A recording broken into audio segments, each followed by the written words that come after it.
Alright friends, welcome. तो हम लोग जो है जल्दी से दिसंबर का अपडेट खत्म करते हैं। दिसंबर 2023 का इंडियन एक्सप्रेस का ट्रेन अपडेट है।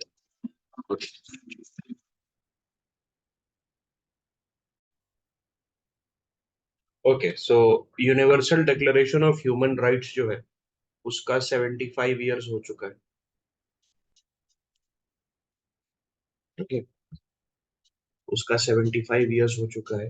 तो यूडीएचआर का, तो दिस वाज अ क्वेश्चन, आपको याद है ये 2018 के प्रीलिम्स में they had asked this question कि जो universal declaration of human rights है, हाँ, उसने क्या, उससे क्या क्या इमर्ज हुआ है इंडियन कॉन्स्टिट्यूशन में, तो क्या आप बता सकते हैं?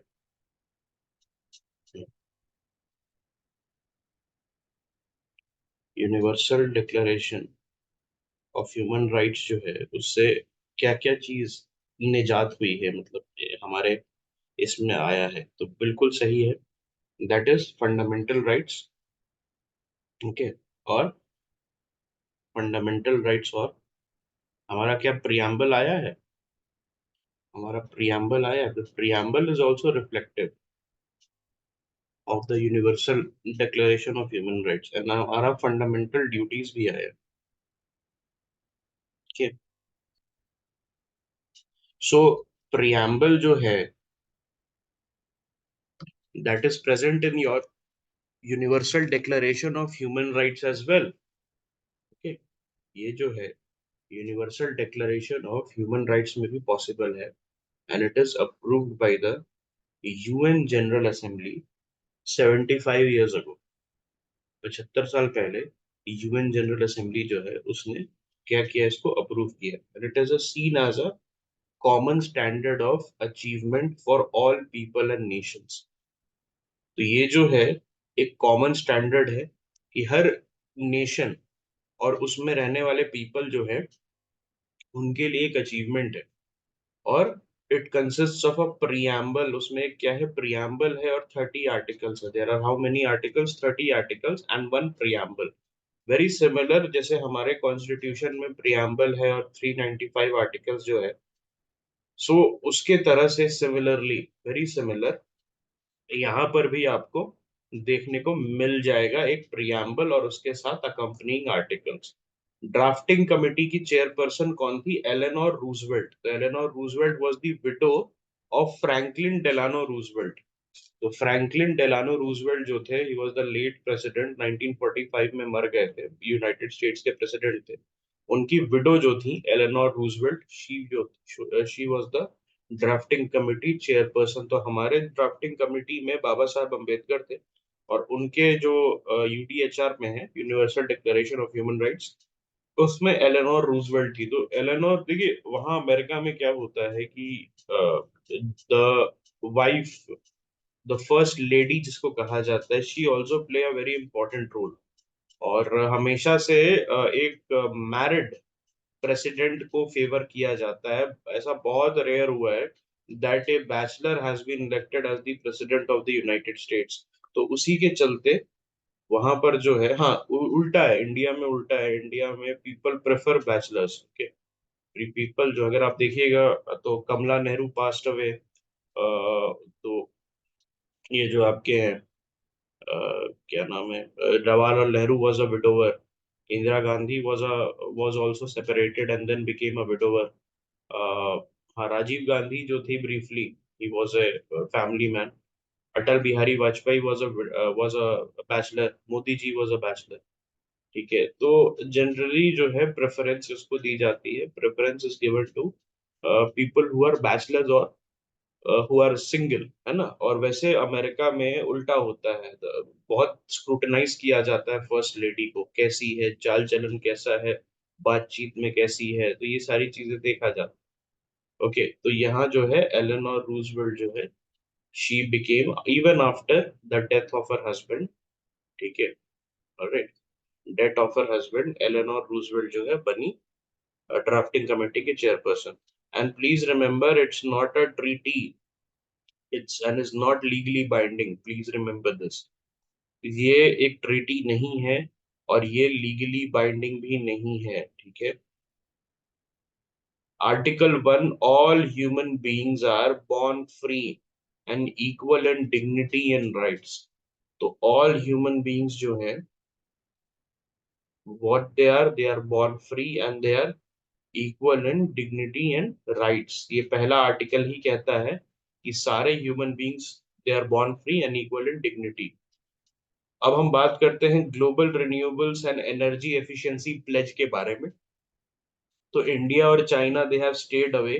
तो ये COP 28 जो है आपका, COP 28 दुबई में, ये प्लेज लिया गया है. एंड इंडिया चाइना ने ये प्लेज नहीं लिया है. व्हाई?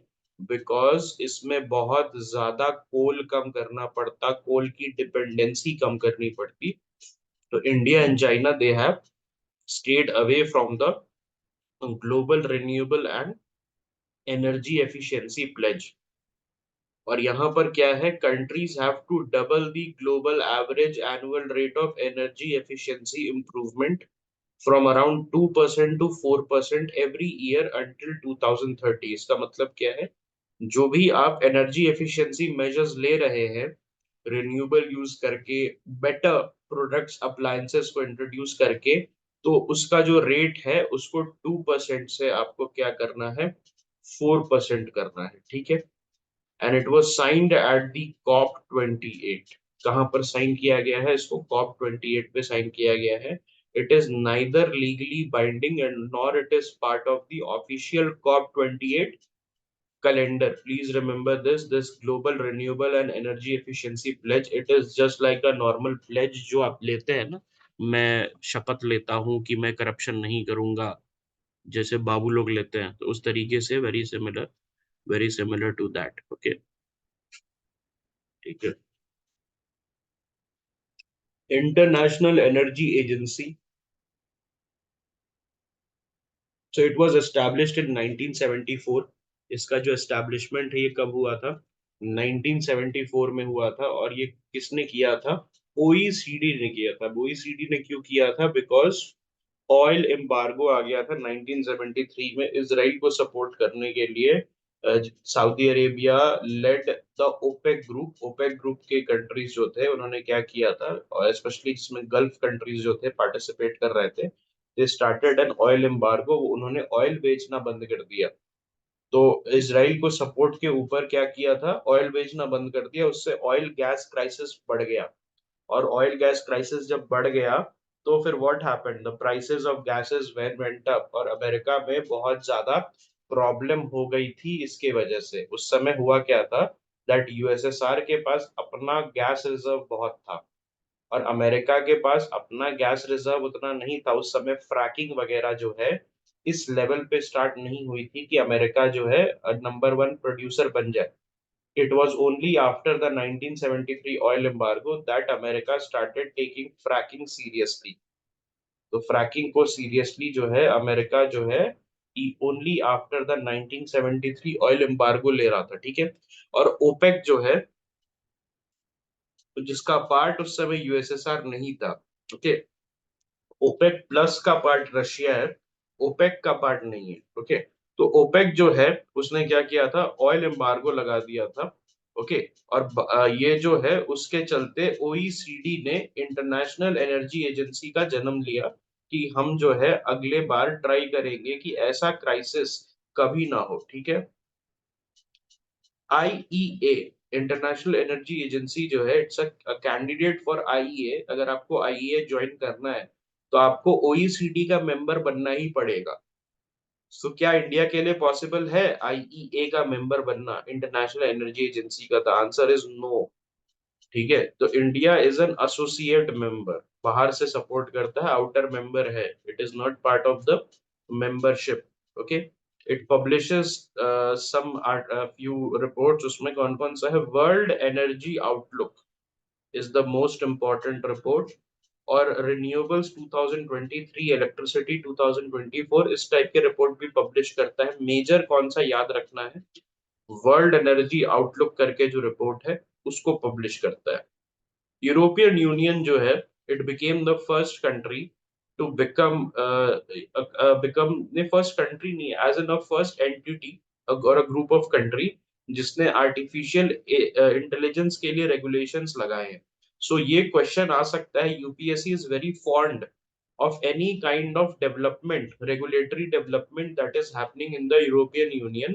अगर आपको याद होगा 2016 के प्रीलिम्स में they had asked about GDPR, okay, जो डेटा प्रोटेक्शन रेगुलेशंस है उसके बारे में इन्होंने पूछा था। तो आपसे एआई रेगुलेशंस भी पूछ सकते हैं कि इसमें से कौन सी कंट्रीज ने एआई रेगुलेशन लाया है। तो EU, USA, Russia, China, Japan, India, ऐसे हो सकता है। आंसर क्या होगा उसका?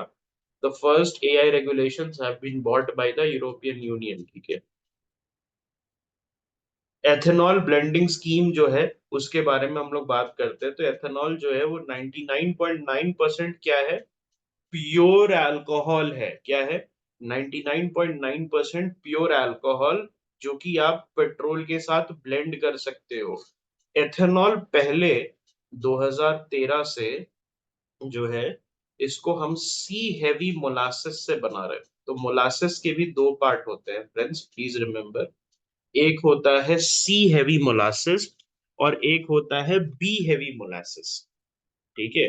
एक क्या होता है? सी हेवी मोलासिस होता है और एक जो होता है बी हेवी मोलासिस होता है। ठीक है। तो हम लोग जो है सी हेवी मोलासिस से बना रहे थे, अब जो है हम लोग बी हेवी मोलासिस से बना रहे हैं। ठीक है। बी हैवी मोलासेस को हम लोग सेकंड मोलासेस भी कहते हैं और सी हैवी मोलासेस को हम लोग फाइनल मोलासेस भी कहते हैं। ठीक है। तो जैसे जो सिरप होता है शुगर केन का, शुगर वाला सिरप होता है, उसको जब आप बॉईल करते हो और एक्सट्रैक्ट करते हो तो आपको क्या मिलता है? A heavy molasses. अब वही ए हैवी मोलासेस जो है उसको जो आप एक और बार बॉईल करोगे तो आपको क्या मिलेगा? B heavy molasses. और उसी बी हैवी मोलासेस को थर्ड टाइम जब आप बॉईल कर दोगे और एक्सट्रैक्ट करोगे तो आपको क्या मिलेगा? सी हैवी मोलासेस। तो सी हैवी मोलासेस से इनिशियली जो है बहुत ज्यादा हम लोग जो है ये निकाल रहे थे एथेनॉल। अब जो है हम लोग एथेनॉल किससे निकालते हैं? बी हैवी मोलासेस से। ठीक है। मैक्सिमम जो है sugar cane B heavy molasses से निकाला जाता है। Initially, sugarcane mills जो है they started ethanol production from B heavy molasses, and the diversion of sugar to produce ethanol has been steadily increasing. Why? Because sugarcane farmers को जो government है वो क्या कर रही है? बेटर इंसेंटिव दे रही है to divert their crops towards ethanol production rather than giving it to sugar mills, और शुगर मिल से ज्यादा पैसा दे रही है। और सिंस 2018, प्लीज रिमेम्बर दिस, 2018 से पिछले 5 सालों से कंटिन्यूअसली एथेनॉल का जो डाइवर्जन है वो बढ़ते जा रहा है। शुगर केन का diversion for ethanol production since the last 5 years बढ़ते जा रहा है। और ये जो चीज है, this is something that can come. Okay, इस चीज को ध्यान रखिएगा। Yes, the share of C heavy molasses has been going down and the share of B heavy molasses has been going up. तो यहाँ पर क्या है? सी हेवी मोलासेस जो है, जब आप बी हेवी मोलासेस को एक और बार बॉयल करके एक्सट्रैक्ट करेंगे तो सबसे कम शुगर कंटेंट किस में रहता है? सी हेवी मोलासेस में रहता है। Okay, and along with damaged grains and sugarcane juice, तो सबसे ज्यादा बी हैवी मोलासेस से निकाला जा रहा है। उसके साथ साथ डैमेज ग्रेन से भी अच्छा खासा निकाला जा रहा है और शुगरकेन जूस के साथ भी अच्छा खासा निकाला जा रहा है। Okay, I just show you the data. एक बार डेटा देख लो आप लोग।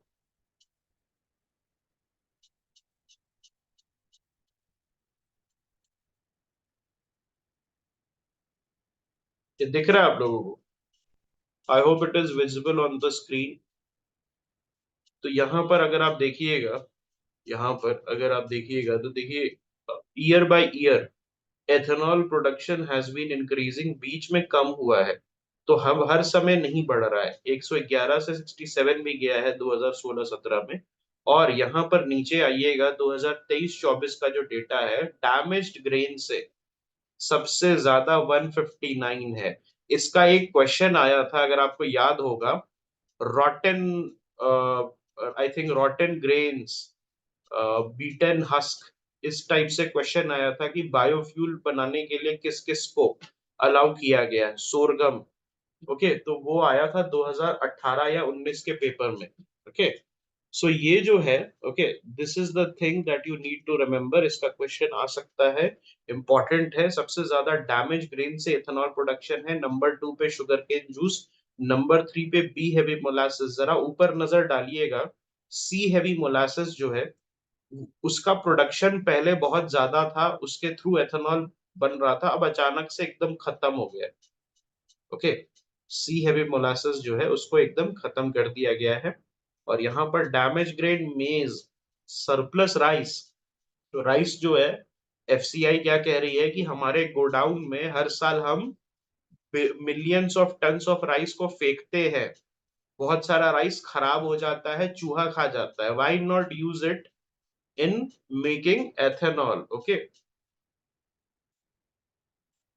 ठीक है, अगेन दिस इज समथिंग कि डायरेक्ट क्वेश्चन हो सकता है नहीं आएगा, लेकिन अभी जस्ट हमने लास्ट 5 मिनट्स में एथेनॉल के बारे में बहुत चीजें जान ली हैं। तो इसको याद रखिएगा कि अच्छा, एथेनॉल के बारे में मैं इतना चीजें जानता हूं।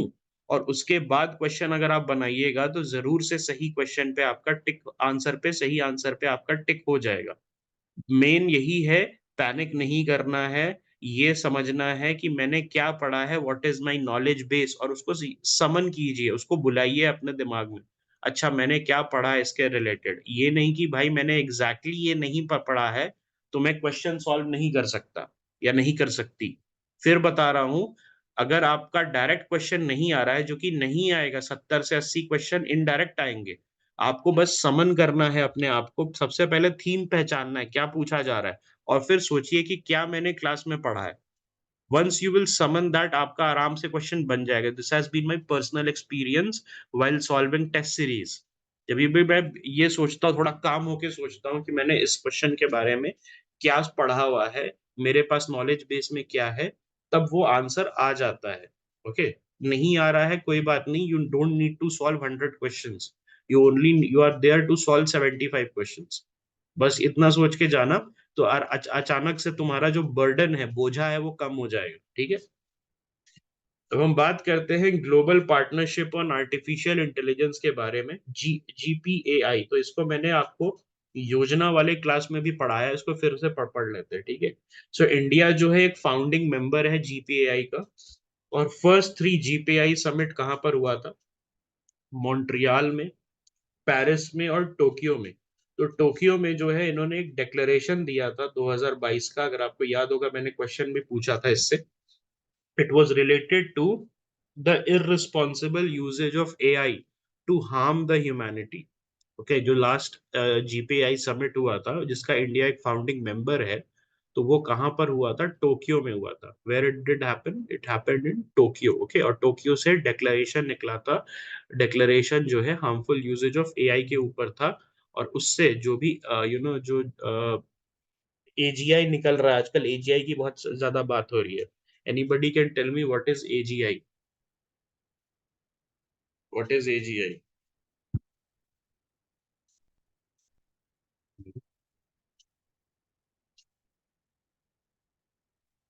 ओके, ठीक है। सो टोक्यो डिक्लेरेशन जो है इररिस्पॉन्सिबल यूजेज ऑफ एआई से रिलेटेड है। ओके, एआई सेफ्टी समिट जो है आपका, it was hosted by the United Kingdom. तो प्लीज याद रखिएगा, इसको भी इंपॉर्टेंट है। अभी एआई सेफ्टी समिट जो है ये यूनाइटेड किंगडम ने होस्ट किया है।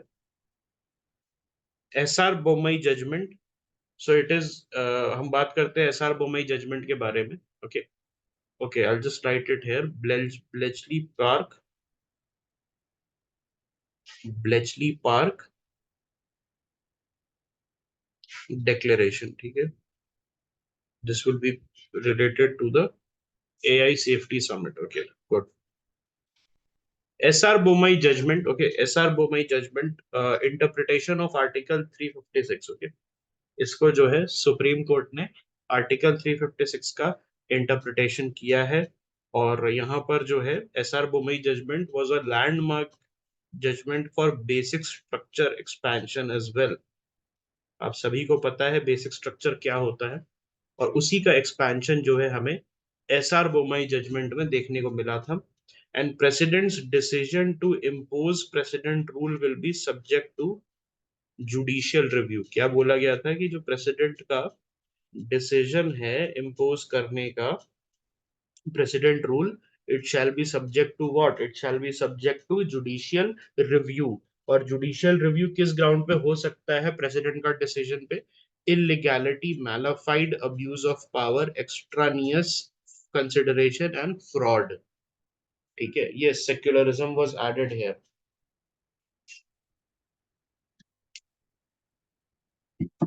यहां पर एक चीज समझिएगा, when I say that the president's decision to impose will be subject to judicial review, it is not the discretion. Please remember, it is not the presidential discretion which is under scrutiny.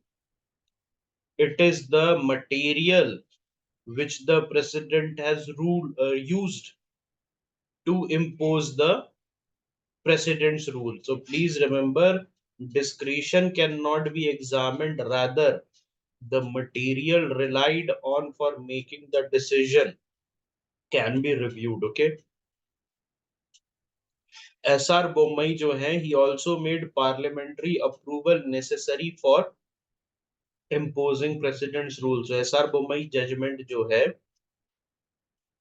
it made parliamentary approval necessary for imposing president's rule. कितने महीने में? What is the time duration here, and how many months that the parliament has to approve? Is it 1 month or 6 months? Or is it 2 months? Are you sure? My friend, it is 2 months. The answer is 2 months. I think we did a question as well on this. Okay. Only after the proclamation is approved by both houses of parliament. Please remember, both houses of parliament जब तक नहीं कर लेता, president can exercise the power until then. Until then, president can only suspend, not dissolve. जब तक आपको parliament का approval नहीं मिल जाता, तब तक आप सिर्फ सस्पेंड कर सकते हो स्टेट लेजिस्लेचर को।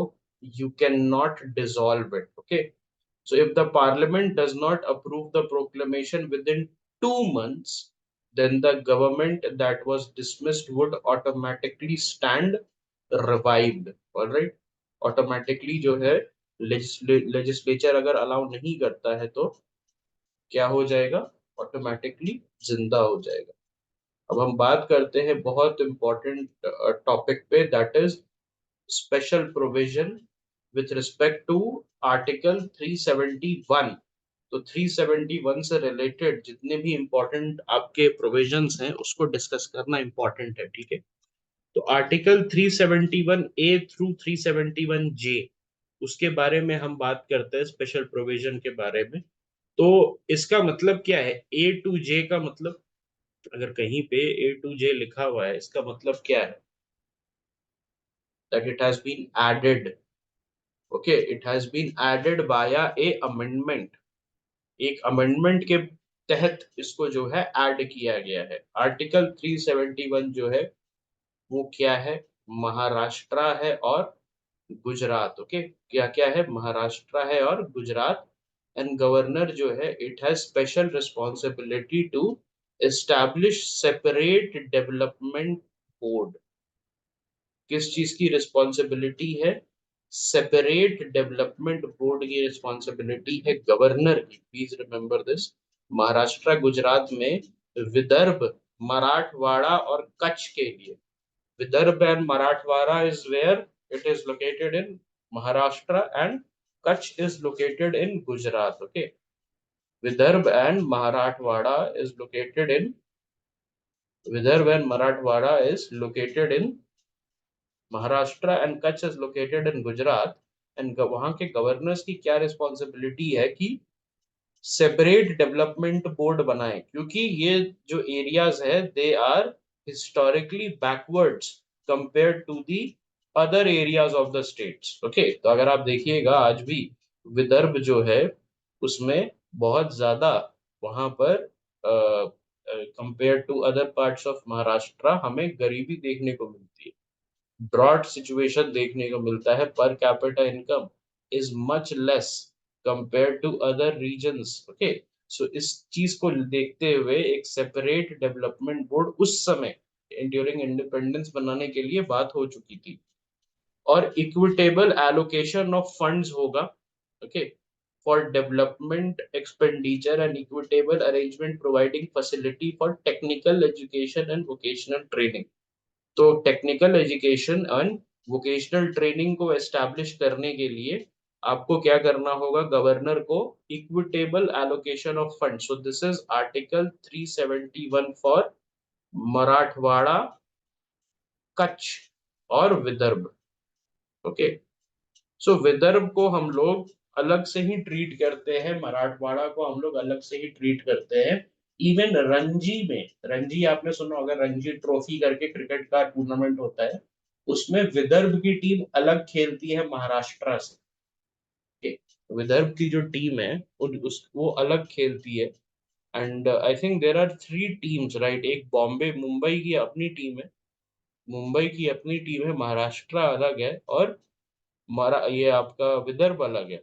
ओके, सो इसको अलग यूनिट की तरह देखा जाता है। बहुत बार ऐसी बात भी हुई है कि विदर्भ को हम लोग क्या करेंगे, विदर्भ को हम लोग सेपरेट कर देंगे, लेकिन विदर्भ जो है उसको सेपरेट करने से क्या होगा, Vidarbha will be with empty coffers from day one.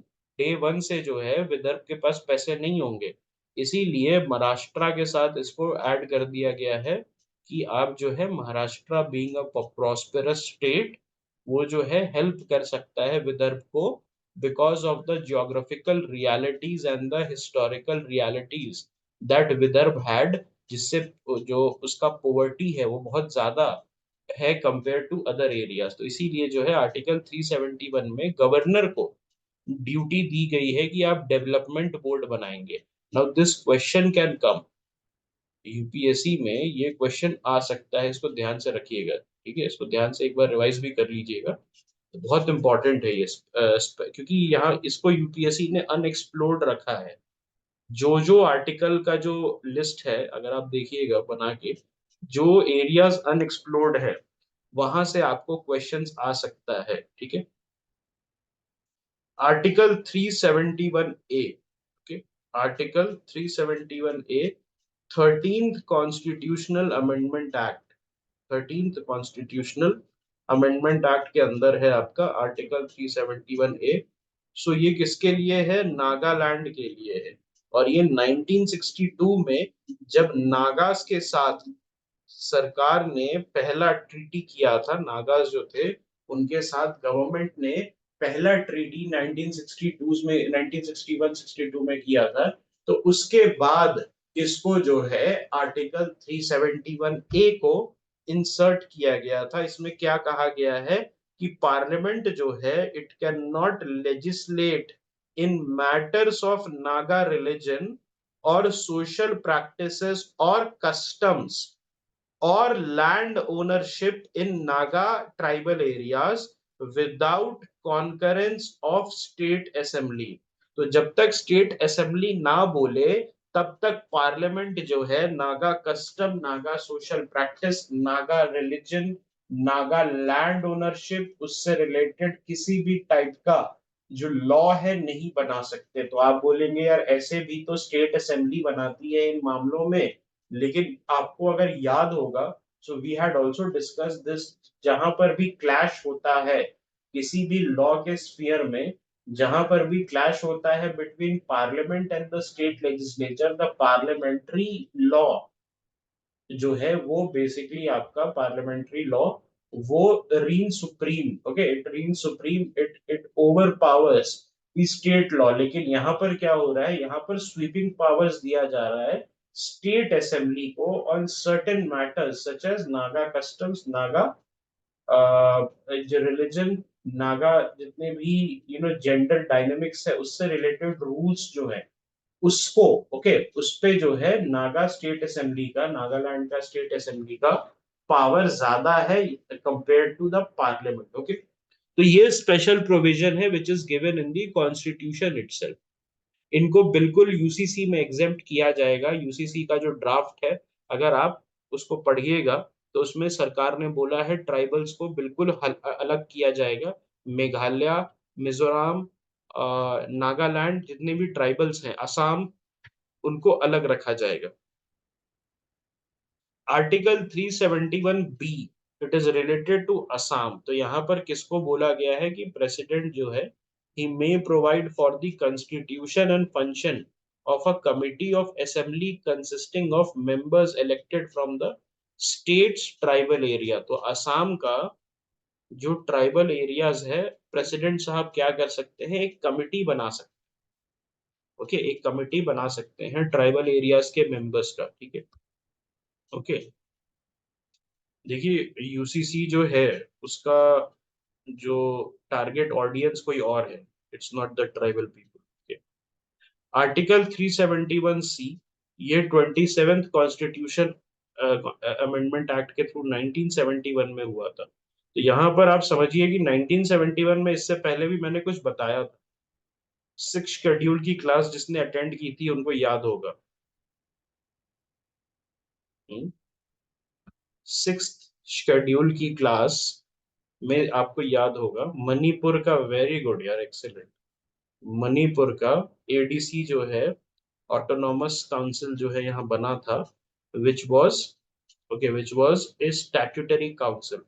इसका पावर बहुत कम है। Since it is A statutory council, Manipur state assembly का पावर बहुत ज्यादा है। ओके, मणिपुर स्टेट असेंबली का पावर बहुत ज्यादा है यहाँ पर। ओके, और और यहाँ पर जो है, कंपेयर टू अदर स्टेट्स जहाँ सिक्स शेड्यूल है, सिक्स शेड्यूल स्टेट एएमटीएम याद होगा आपको, असम, मेघालय, मिजोरम एंड त्रिपुरा। तो इनमें जो है, जो आपके एडीसी बनते हैं, उनके पास स्वीपिंग पावर है, because they are constitutionally protected, whereas in Manipur this is not the thing. Statutory backing है, एंड स्टैट्यूटरी बैकिंग के चलते आप जो है, स्टैट्यूटरी बैकिंग के चलते आप जो है क्या देख रहे हैं, आप क्या देख रहे हैं कि यहाँ पर प्रॉब्लम जो है इनका क्या है कि it is not as powerful. Okay, it is not as powerful as those with the six schedule. Okay, तो ये याद रखिएगा, 371 सी में मणिपुर। ऑलराइट, एंड प्रेसिडेंट को यहाँ पर जो है क्या पावर दिया गया है कि president may provide for the constitution of a committee of elected members from the hill areas in the assembly and entrust special responsibility to the governor to ensure its proper functioning. तो ये जो committee है, ये जो president बनाएगा, इसका responsibility किसके पास है, गवर्नर के पास। तो गवर्नर देखेगा कि इसका प्रॉपर फंक्शनिंग हो रहा है कि नहीं। आर्टिकल 371 डी, ये आंध्र प्रदेश और तेलंगाना के लिए है। एंड प्रेसिडेंट जो है must ensure equitable opportunities and facilities in public employment and education to people from different parts of the state. तो ये जो है, क्या आर्टिकल 16 का रिस्ट्रिक्शन है, या आर्टिकल 16 का उसको क्या बोल सकते हैं आप, आर्टिकल 16 का not restrictions, but एक what is that word I'm looking for? The word I'm looking for is exception. It's an exception. Yes, Biku is correct. So article 16 का ये एक्सेप्शन है कि आंध्र प्रदेश और तेलंगाना में the president, okay, can make rules regarding that public employment के लिए residence can be A criteria. Okay, तो ये किससे दिया गया है, 371 डी से दिया गया है। What is that? So question is, क्या प्रेसिडेंट अपॉइंट करता है एडीसी के मेंबर को या सजेस्ट करता है? नहीं, गवर्नर का काम होता है। प्रेसिडेंट बना देगा एक बार, तो उसके बाद फिर गवर्नर का हेडेक है कि क्या करना है, किस टाइप का रूल्स बनाना है। ओके, आर्टिकल 371 ई के बारे में बात करते हैं। It allows for establishment of university in Andhra Pradesh by a law of parliament. तो 371 ई में क्या है कि आंध्र प्रदेश में जो है, आप एक लॉ बनाइएगा और ये पहले आंध्र प्रदेश ही था। ये 2014 में तेलंगाना को इंसर्ट किया गया है। ओके। Article 371 F. तो आर्टिकल 371 एफ क्या था? 36 कॉन्स्टिट्यूशनल अमेंडमेंट एक्ट सिक्किम। तो याद रखिएगा, Sikkim ascended into the Indian Union in 1975। देखिए देखिए, 1975 में इंडियन यूनियन में जो है ये आया था। And the members of the legislative assembly of Sikkim shall elect the representative of Sikkim in the House of People। Okay. ये जो है members of legislative assembly of Sikkim जो है वो रिप्रेजेंट करेंगे, ठीक है, इलेक्ट करेंगे representatives of Sikkim in the House of People to protect the rights and interest of various section of population of Sikkim. Parliament में reserve seats in the assembly. यहाँ पर देखिएगा, बहुत इंपॉर्टेंट है, डिफरेंट। ओके। डिफरेंट जो है सेक्शंस ऑफ सिक्किम सोसाइटी। तो अगर आपको याद होगा तो वहां पर भूटिया, लेप्चा और आपको different different, okay, different different वहां पर आपको ट्राइब्स मिल जाते हैं। तो उस उनको, ओके, उनके लिए रिजर्वेशन जो है government of India, sorry, parliament of India जो है वो कर सकती है, उनके लिए रिजर्वेशन बना सकती है। ठीक है, इस चीज को याद रखिएगा। ऑलराइट। और जो मेंबर्स हैं लेजिस्लेटिव असेंबली के, they shall elect the representative of Sikkim where in the House of People. तो लोकसभा वाले जो है उनको कौन सेलेक्ट करेगा? MLAs. Okay. The MLAs will, this there is a special provision. Okay. There is a special provision कि जो एमएल एमपीज हैं सिक्किम से जो निकल के आ रहे हैं वो एमएलएस इलेक्ट कर सकते हैं। ओके। ऑलराइट। ठीक है।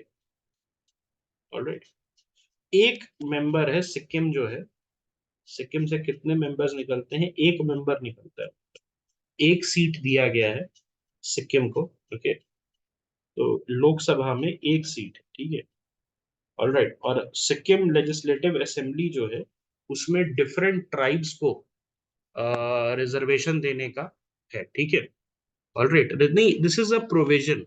Okay, this is a provision की लेजिस्लेटिव असेंबली में ऐसा हो सकता है। लेजिस्लेटिव असेंबली में ऐसा हो सकता है। बाकी जो है, ओके, बाकी जो है, क्योंकि ये क्यों हो रहा है, ये बेसिकली इसलिए किया गया था जब 1975 में, ओके, 1975 में जब ये आए थे तो एक हमें कंसेशन देना था, and that this was the concession. Okay. This was the concession that they gave. Okay. ठीक है। तो यहाँ पर क्या है? ऑलराइट, यहाँ पर क्या है? Seats are reserved. पार्लियामेंट्स जो है, जैसे एक सीट जो है भूटिया के, सॉरी, एक सीट जो है सांगा संघा के लिए। संघा कौन सा है? बुद्धिस्ट संघा जो है। ओके, जो बुद्धिस्ट संघा, उसके लिए एक सीट रिजर्व्ड है। दो सीट रिजर्व्ड है शेड्यूल कास्ट के लिए। ओके। और उसके बाद आपको भूटिया, लेप्चा, लिम्बू, तमांग और जितने भी अदर नेपाली कम्युनिटी हैं सिक्किम के, उनके लिए अलग अलग सीट्स रिजर्व्ड है। ओके। और वो जो सीट्स रिजर्व्ड है, ठीक है, वो जो सीट्स रिजर्व्ड है वो क्या करता है? इंश्योर करता है कि जितने भी आपके सिक्किम में नेपाली कम्युनिटी के ट्राइब्स हैं उन सबको, ओके, उन सबको जो है, या कम्युनिटी है, उन सबको एक रिप्रेजेंटेशन मिलता है, ठीक है। All right. And I think जो मेंबर ऑफ पार्लियामेंट है वहाँ का, ओके, मेंबर ऑफ पार्लियामेंट है वहाँ का, वो डायरेक्ट इलेक्शन से ही आता है। ओके। राइट। डायरेक्ट इलेक्शन से ही वो आपका आता है। ठीक है। जस्ट यहाँ पर आप देखिएगा, लोकसभा का जो सिक्किम है, ओके, सिक्किम में एक प्रोविजन है, इसको आप देखिएगा। ये जो है एक प्रोविजन है दैट अगर चाहे सरकार तो लेजिस्लेटिव असेंबली के मेंबर्स को, लेजिस्लेटिव असेंबली के मेंबर्स को अलाउ कर सकती है कि आप जो है सिक्किम का sole representative house of people में, दैट इज लोकसभा में, भेज सकते हैं indirectly.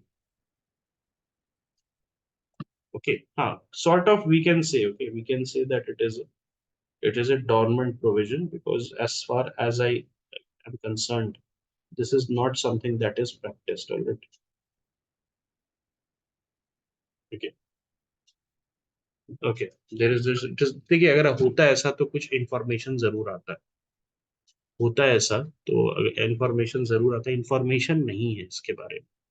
So what you can do is that just इसको इम्बाइब कर सकते हैं आप, ठीक है, as a provision of article 371 F, ठीक है। ऑलराइट, आर्टिकल 371 जी के बारे में हम बात करते हैं, मिजोरम। ऑलराइट, हाँ डायरेक्ट इलेक्शन ही होगा, गूगल पे आप चेक करिएगा तो इलेक्शन डेट बता रहा है, इट मींस दैट कि लोगों ने वोट किया है एंड इसका मतलब डायरेक्टली इलेक्टेड है, इनडायरेक्टली इलेक्टेड नहीं looks, it's just a provision. Alright, so parliament जो है it can not make laws on religious and customary practices of Mizo. तो 1986 में मिजोरम को स्टेटहुड मिला था और उसी साल क्या हुआ था, मिजो स्टेट अकॉर्ड्स, याद आया, मिजो मिजो पीस अकॉर्ड्स जो है वो साइन हुआ था, है कि नहीं, याद होगा आपको, ठीक है। ऑलराइट, ठीक है। ऑलराइट, हाँ नहीं देखिए, सिक्किम से रिलेटेड जो न्यूज है, सिक्किम से रिलेटेड जो न्यूज है तो इसमें क्या बोला गया है कि Sikkimese people, okay, Sikkimese people को हमें प्रोटेक्ट करना है, ओके। और यहाँ पर जो है डिफरेंट डिफरेंट पावर दिए गए हैं, जिसमें गवर्नर को भी पावर दिया गया है कि आप जो है नॉमिनेट कर सकते हैं एक मेंबर को, okay, you can nominate one member to the assembly.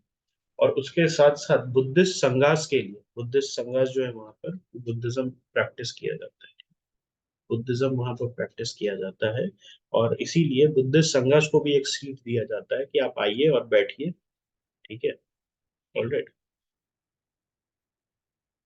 Alright, I just send you a screenshot, मैं आपको एक स्क्रीनशॉट भेजता हूँ तो आपको थोड़ा क्लियर हो जाएगा। सो this is a dormant provision, ये क्या है, एक डॉर्मेंट प्रोविजन है, पार्लियामेंट ने अभी तक इसके लिए कुछ किया नहीं है, दिस इज जस्ट देयर, ठीक है। अभी भी जो है उनको क्या किया जा रहा है, उनको बोला जा रहा है, उनको बोला जा रहा है कि आप डायरेक्टली इलेक्ट कीजिए if there is a election date, okay. अगर एक इलेक्शन डेट है तो आप उसको बिल्कुल देख सकते हो कि वहां पर इलेक्शन से ही डायरेक्टली डायरेक्टली इलेक्टेड कहीं आप कर रहे हो, ठीक है। तो मिजोरम जो है सेम प्रोविजन जो नागालैंड को दिया गया था 62 में, और मणिपुर को दिया गया था 71 में, वो मिजोरम को एक्सटेंड किया गया 86 में, ठीक है। ऑलराइट, और आर्टिकल 371 एच तो ये 1986 में ही 55th कॉन्स्टिट्यूशनल अमेंडमेंट एक्ट के थ्रू डाला गया था अरुणाचल प्रदेश के लिए, और गवर्नर को स्पेशल रिस्पॉन्सिबिलिटी दी गई with regards to law and order, okay. Then सबसे रिसेंटली 2012 में कर्नाटका, ओके, कर्नाटका से रिलेटेड है, एंड यहाँ पर separate development board for Hyderabad and Karnataka region, तो हैदराबाद कर्नाटक रीजन जो है नॉर्थ में है कर्नाटक के, and that is not a very well developed area compare to other parts. तो हैदराबाद कर्नाटक रीजन जो है it's not a very well developed area, तो इसीलिए वहां के लिए सेपरेट डेवलपमेंट बोर्ड जो है 2012 में बनाने की बात हुई थी, और reservation of seats in educational institution from individual for individual from this region. तो जो हैदराबाद कर्नाटक से आ रहे थे, तो बैंगलोर में आपने सुना होगा कॉमेड करके है, पहले एग्जामिनेशन होता था जिसको कॉमेड कहते थे। कॉमेड जो होता था कंबाइंड एग्जाम होता था medical engineering dental and other other institutes के लिए। तो कॉमेड में जो है आपको रिजर्व करना होता था कुछ सीट्स बेंगलुरु में, जो कॉलेजेस होते थे for people from the Hyderabad Karnataka region, north से जो बच्चे आते थे उनके लिए। तो ऐसा वहां पर है कि अगर आप कर्नाटक से हैं तो you only pay 20,000 30,000 40,000 rupees per month पर सेमेस्टर। और अगर आप बाहर से बच्चे हैं, अगर आप बाहर के किसी स्टेट से आके पढ़ाई कर रहे हैं, जो कि बहुत बच्चे करते हैं, तो आपकी फीस 1.5 लाख 2 लाख रुपए होती है सेमेस्टर की। सो जो इनको सब्सिडाइज्ड एजुकेशन दिया जाता है even in private private colleges, okay, private colleges में भी कर्नाटक के बच्चों को क्या दिया जाता है, इनको सब्सिडाइज एजुकेशन दिया जाता है। सब्सिडाइज कौन करता है, बाहर के बच्चे करते हैं, जो बाहर से बच्चे आते हैं पढ़ने। सो दे pay 3 times higher fees compare to the kids from Karnataka, and then they get some seats as well. तो अगर आप कर्नाटक से हैं तो आपका जो है 12th के मार्क्स पे भी आपका एडमिशन हो सकता है, compare to other people who have to sit for the combined COMEDK examination. Alright, ठीक है। एंड देन आर्टिकल 239 ए, तो ये एस बालाकृष्णन कमेटी के ऊपर, एस बालाकृष्णन कमेटी के ऊपर जो है इसको डाला गया है। And it examine Delhi statehood demand. S Balakrishnan committee जो है उसने इसको रेकमेंड किया था, तब जाके 1991 में एनसीटी ऑफ दिल्ली, दिल्ली का जो स्टेटहुड का मामला था उसको सेटल किया गया था, that Delhi is not a perfect state, it's not a proper state, लेकिन उसको कुछ पावर्स दिए गए हैं। उस पावर में जो 69 आपका कॉन्स्टिट्यूशन अमेंडमेंट एक्ट है, उसमें पावर्स में दिल्ली को क्या दिया गया है कि आप you can make laws for matters which are given in the state and concurrent list. You are not a state. Please remember, Delhi is not a proper state, but it can make laws for matters which are given in the state and concurrent list. And center still has exclusive power over police, land and public order. ये जो centre है इसके पास exclusive power है over police, land and public order. तो मतलब केजरीवाल जी के पास police का power नहीं है, लैंड रिफॉर्म से रिलेटेड उसका पावर नहीं है, और पब्लिक ऑर्डर को हैंडल करने का पावर नहीं है, which has been retained by centre. Rest जितने भी स्टेट लिस्ट है, जितना भी आपका कॉन्करेंट लिस्ट है, उसमें दिल्ली सरकार जो है वो रूल्स बना सकती है। In case of difference of opinion between LG and Chief Minister of Delhi, the Lieutenant Governor shall refer the matter to President and act accordingly। तो यहाँ पर आपने एक चीज देखी, शीला दीक्षित जो है उनको काफी गुस्सा का सामना करना पड़ा था जब निर्भया रेप वाला केस हुआ था, and she lost the elections. Sheila Dikshit जो है she lost the elections on the wave of this गुस्सा, ओके, अगेंस्ट दिल्ली गवर्नमेंट। लेकिन क्या दिल्ली गवर्नमेंट के अगेंस्ट गुस्सा वाजिब था? क्या दिल्ली सरकार के अगेंस्ट गुस्सा during the Nirbhaya rape case was justified? It was not, because police and law and order was not into the hands of the Delhi government।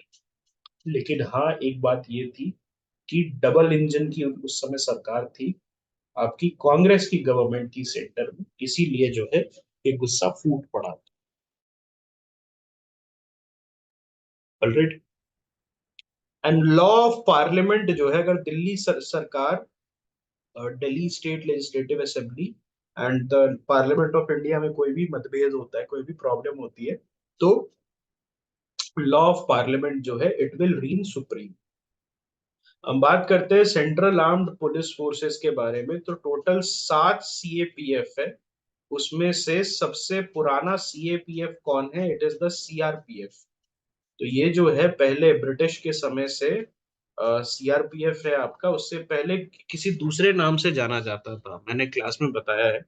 CRPF जो है ये पहले दूसरे नाम से जाना जाता था। क्या नाम था इसका CRPF का? Crown representative police. सीआरपीएफ का नाम था क्राउन रिप्रेजेंटेटिव पुलिस, और ये 1939 से है। There are total 7 CAPF। उसमें कौन कौन सा CAPF है आपका? बॉर्डर सिक्योरिटी फोर्स है, इंडो टिबेटन बॉर्डर पुलिस है, ये 62 वॉर के बाद बना था। बॉर्डर सिक्योरिटी फोर्स 65 वॉर के बाद बना था। सशस्त्र सीमा बल 63 के बाद बना था। हाँ, you are correct. Assam rifle इससे भी पुराना है, असम राइफल 1835 है। तो टेक्निकली असम राइफल सबसे पुराना CAPF बन जाए। गुड। तो सेंट्रल रिजर्व पुलिस फोर्स, पहले इसको क्राउन रिप्रेजेंटेटिव, तो 1939 से है। तो नेशनल सिक्योरिटी गार्ड 86 में बना था। आसाम राइफल 1835 में बना था। और सेंट्रल इंडस्ट्रियल सिक्योरिटी फोर्सेस 69 में बना था। और 69 में इसको जस्टिस मुखर्जी कमीशन के रिकमेंडेशन पे इसको बनाया गया था। तो सबसे लास्ट में कौन बना है? सबसे लास्ट में एनएसजी बना है, सबसे पहले आसाम राइफल, फिर सीआरपीएफ। ओके, तो बात करते हैं पीएम जनमान स्कीम के बारे में। पीएम जनमान स्कीम जो है, it stands for PM Janjati Adivasi Mahaabhiyan. It is a scheme to supplement the different tribal welfare schemes that the government of India has। तो पीएम जनजाति आदिवासी महाअभियान जो है, ये क्या करता है? It aims to provide PVTG household with basic facilities such as safe housing and clean drinking water. तो PVTG है कौन? दिस वाज ए क्वेश्चन, अगर आपको याद होगा, this is a previous year question. तो पीवीटीजीज जो है, they are identified by the UN Dhebar commission. तो अगर आपको याद होगा तो ये हमने बात की थी कि प्रेसिडेंट जो है, under the provisions of the constitution, हर 10 साल में, एवरी 10 ईयर्स, एक ट्राइबल वेलफेयर कमिटी उसको एस्टैब्लिश करेगा। याद होगा आपको, हमने डिस्कस किया था, this is a constitutional provision. लेकिन अभी तक जो है बहुत कम। Okay, I think not every decade, every 40 साल, 30 साल, 50 साल पे एक कमीशन इन्होंने बैठाई थी। ठीक है, तो पहला कमीशन जो बैठा था, that was in UN, that was by UN Dhebar commission, और with disparities among scheduled tribes leading to creation of primitive tribal groups. तो ये पीवीटीजीज जो है, ट्राइबल विद इन ट्राइबल्स, मतलब ट्राइबल्स के अंदर। देखिए, tribals in general are downtrodden, उनको सताया गया है बहुत सालों तक, उनको इसीलिए गरीब रखा गया। लेकिन ट्राइबल्स में भी कुछ ऐसे लोग हैं जो कि अति पिछड़े, जैसे नहीं होता, हम बात करते हैं जब दलित्स की, तो पिछड़ा और अति पिछड़ा होता है, सम कास्ट आर अति पिछड़ा। तो उसी तरीके से सम ट्राइबल्स आर अति पिछड़ा, तो उनको प्रिमिटिव ट्राइबल ग्रुप बोल दिया गया, and they were renamed to particularly vulnerable tribal groups in 2006। तो पहले उनको क्या बोलते थे? पीटीजी बोलते थे, अब क्या बोल रहे हैं? पीवीटीजी बोल रहे हैं। और 2006 में कुछ हुआ था क्या इनसे रिलेटेड, इनके राइट से रिलेटेड? फॉरेस्ट राइट्स एक्ट, पैसा तो 96 में हुआ था। फॉरेस्ट राइट्स एक्ट, तो देर आर टोटल 75 ग्रुप्स। तो ये पीवाईक्यू में पूछा गया है, this was asked in your previous year question. तो कितने हैं टोटल? 75 ग्रुप्स हैं, and they are characterised by pre agriculture lifestyle, low literacy rate, small और stagnant population, and subsistence economy. मतलब क्या कि ये यूपीएससी आपसे पूछ सकता है, थोड़ा ध्यान से देखिए। प्री एग्री लाइफस्टाइल होना चाहिए, मतलब जो एग्रीकल्चर से पुराने का लाइफस्टाइल है, वो इनका होना चाहिए। न्यूलिथिक एज से पुराना हंटर गैदरिंग जो है, उस पे ज्यादा ये डिपेंडेंट होने चाहिए। लिटरेसी कम होनी चाहिए। स्मॉल या स्टैग्नेंट पॉपुलेशन, तो small population can be as little as 126 Onges. Onge जो है अंडमान एंड निकोबार वाले, उनका 126। अभी राजा और रानी जो थे ओंगे के, ओंगे ओंगे ट्राइब के जो राजा रानी है, उनका एक बच्चा हुआ है, तो उससे टोटल नंबर 126 हो गया।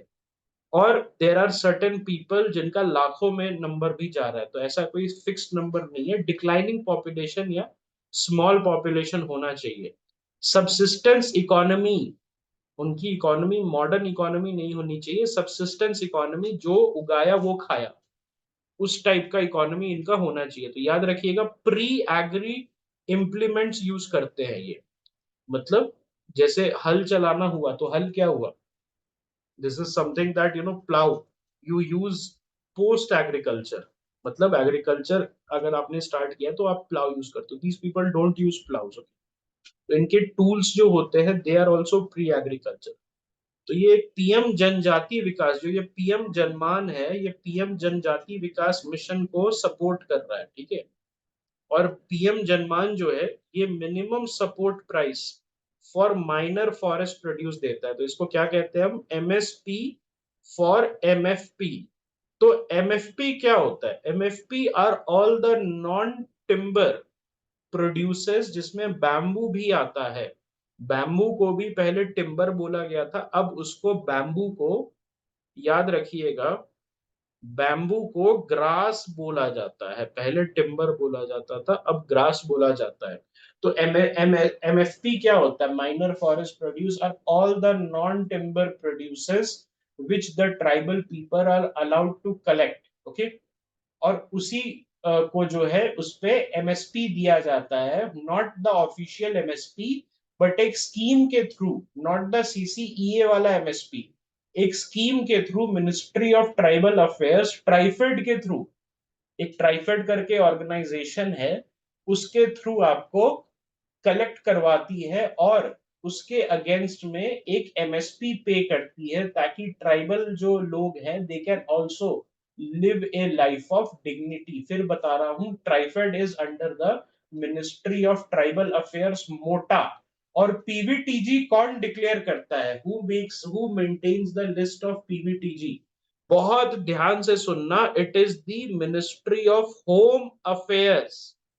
It is not the Ministry of Tribal Affairs, it is the Ministry of Home Affairs जो पीवीटीजी को के लिस्ट को मेंटेन करता है। MSP for MFP is run by MoTA, that is ministry of tribal affairs, using the organisation TRIFED.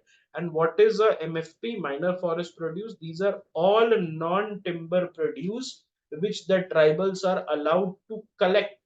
Okay, not harvest, not plantation, but जो naturally गिर जाता है या नेचुरल जिसके पेड़ हो जाते हैं, उनसे आप कलेक्ट कर सकते हो। वहां जाके अपने पेड़ नहीं लगा सकते हो, तो फिर वो पर्पस ही डिफीट हो गया है ना। तो इसमें तेंदू लीव्स आता है। तेंदू लीव्स जो है वो आपको बीड़ी वगैरह, आपको आई थिंक बीड़ी वगैरह में काफी यूज आता है ना, बीड़ी मेकिंग में। यस। सो इसी के साथ दिसंबर का आपका 70% अपडेट यही था मेन। आई होप अच्छे से समझ में आ गया आप लोगों को। अब इसका 30% अपडेट मैं आज कराऊंगा, नवंबर भी आज ही खत्म हो जाएगा, और गॉड विलिंग हमारा जो है जनवरी फरवरी का द हिंदू भी आज खत्म हो जाएगा। ठीक है, नेक्स्ट क्लास